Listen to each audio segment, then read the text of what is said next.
રાજકોટના જેતપુરમાં વ્યાજખોર સામે કાર્યવાહી યથાવત। વ્યાજખોર જયેશ ભૂતની પોલીસે કરી ધરપકડ। 24 લાખની સામે 41 લાખ રૂપિયા આપ્યા છતાં પણ પઠાણી ઉઘરાણીને લઈને કાર્યવાહી કરવામાં આવી।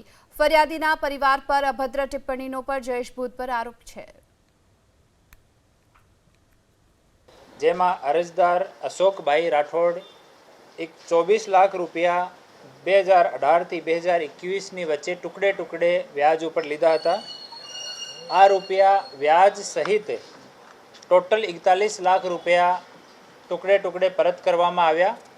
તેમ છતાં આરોપી એને જાનથી મારવાની ધમકી આપી, એનાથી ઓર પૈસા એક્સટોર્શન કરવાની, એની દીકરી અને ભાણી વિષયમાં બહુ અભદ્ર મેસેજ કરવામાં આવ્યા કે તમે પૈસા નહીં ચૂકવી શકતા તો હું તમારી દીકરી સાથે તમારી ભાણી સાથે એમ કરી નાખીશ। આરોપીને ત્યાં પ્રોસિજર મુજબ પંચનામો કરવામાં આવ્યો, જેમાં ફરિયાદીના 10 જેટલા ચેક પણ ત્યાંથી રિકવર થયા છે, જેમાં ટોટલ અમાઉન્ટ 35 લાખ રૂપિયા ભરાયેલો છે।